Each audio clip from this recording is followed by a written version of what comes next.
Hey guys, what's going on? Inception here, and welcome to another video. Ladies and gentlemen, today we have a 4-2-3-1 tactic to show you guys. Don't worry too much about the team. It was just for the messy review. This is the review account, so just going to be using some players as an example of what you could do for high tier / low tier cards, right? Depending on what team you are going to be working with.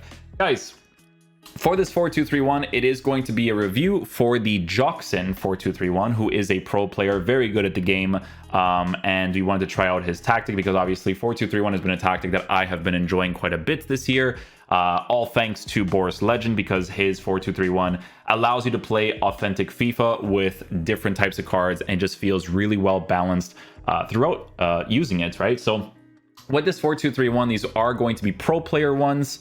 So I'm gonna be showing you guys how they look, right? So in game, guys, it's set up like this, right? So 4-2-3-1, 45 for width, 60 for depth on balanced defensive style. Offense is gonna be balanced, direct passing, 65 for players in the box, and then 1 for corners, 1 for free kicks. For me personally, I don't like the counter attacks, right? Not sure if he does it too, but I always put 1 like by default, right? Sometimes I don't mind putting 2. 2 is okay too, as long as you have lengthy players to kind of cover those long distance runs, right? The fullbacks are going to be on stay back while attacking overlap. The 2 CDMs is on cut passing lane, stay back while attacking cover center, right? The cam is going to be on balance, so he's untouched. The lamb and the ram are on comeback and defense, get into the box for the cross. And then the striker is going to be on get in behind, comeback and defense. So I just wanted to show you guys the original tweets from inceptionxx here. It was a trending tweet because obviously when a pro player comes up with tactics, people want to know what it's all about, right? So you can see that that's the tactic for that. And then this is him showing the instructions of each individual card, right? So Ginola, not touched. Both of the CDMs in the same instruction, and then the fullbacks are on balance. You could also decide to make your goalkeeper a sweeper keeper. Comes for crosses, wouldn't necessarily be a bad choice either. Just because of how the game kind of plays out, right? So the reason why I wanted to show you his team in particular, right, is because in my opinion, right, I still prefer to use the Boris Legend 4-2-3-1 because, like, and this is just for the general experience, because I actually line up with both formations depending on the situation of the game. I just feel like the Boris Legend 4-2-3-1, it just feels more authentic because this variation of the 4-2-3-1, it makes sense that a pro player does it because it almost feels like the more safer option when playing this game, right? For us guys, we're not competitive players. We're not trying to get like the maximum result all the time, right? So I need to have some sort of authentic experience with certain attacking AI movements in certain positions.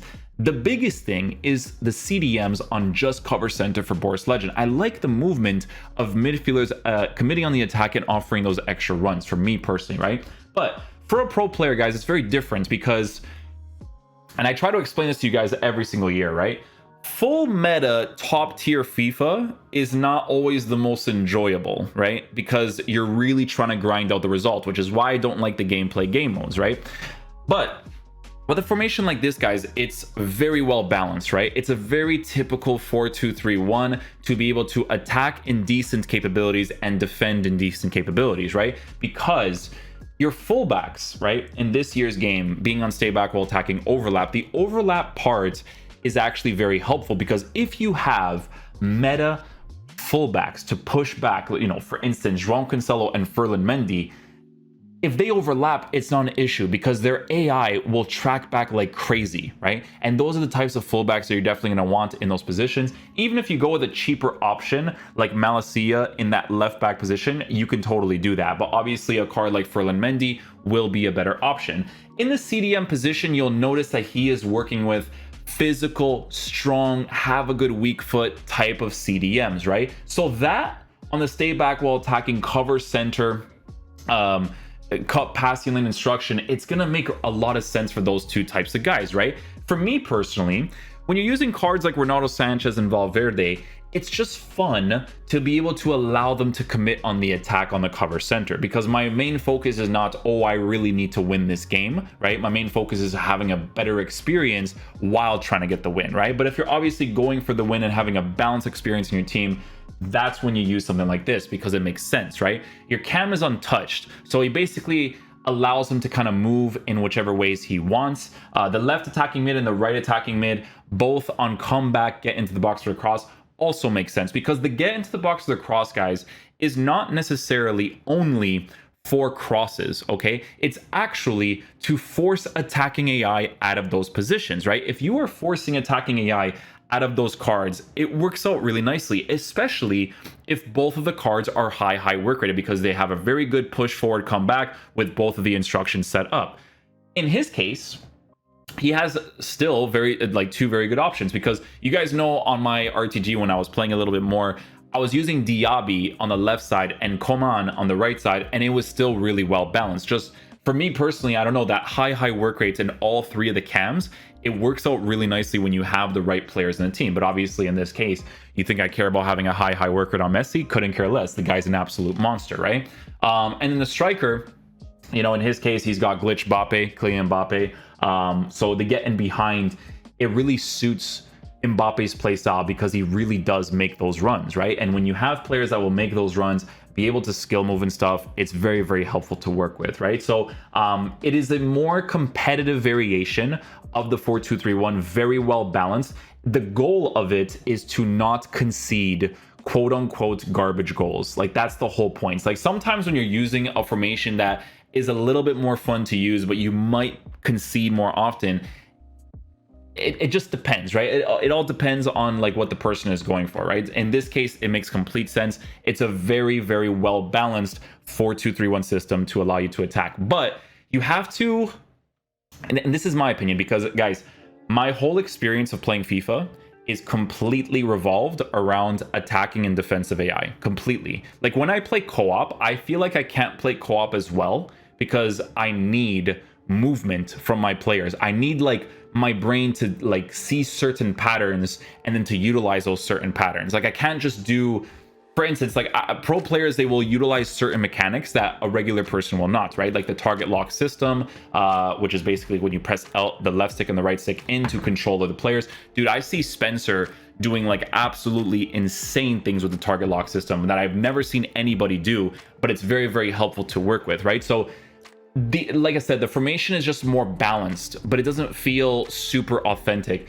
I personally don't really like the striker on getting behind, because that's very like FIFA meta thing, but I like the balanced because the build-up is kind of more authentic. Does that make sense? Like sometimes the player, if you have the right player there, like Mbappe who makes those runs, he'll still do it anyways. But if I'm using someone like Falcao and he's on balance instructions, for me personally, I prefer it because I can kind of play more of that authentic FIFA more than like anything else, right? So yeah, so what I do, and you can actually see it in this team, is I use both variations. I still use the 4-2-3-1 from Boris because it just feels very authentic. The way that the players move across the pitch is awesome.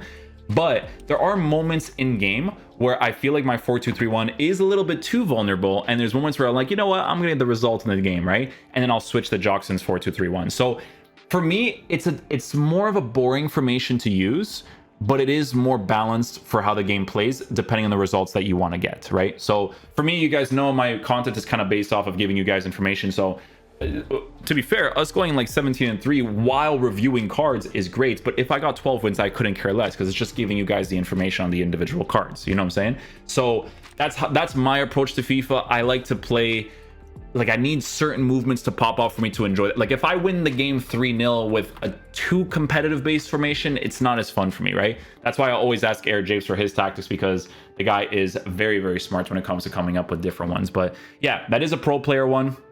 Definitely worth using if you guys are having trouble when it comes to defending and attacking, because it'll just be a well-balanced formation to have in your team. So I still use it. It's great to have just in case, you know, depending on the situation of the game and how much I care to win in the last like 10 minutes and kind of stuff like that, right? So but yeah, hopefully you guys enjoyed this one. I'm going to show you guys the highlights of how the 4-2-3-1 attacks.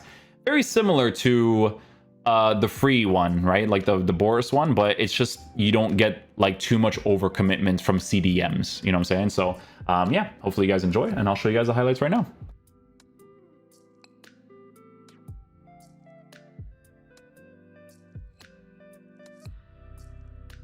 Nice, Chicharito. Good finish. Let's go, let's go.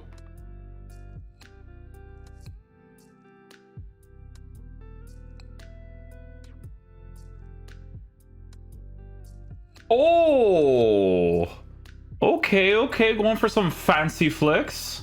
Take it easy there, Anthony.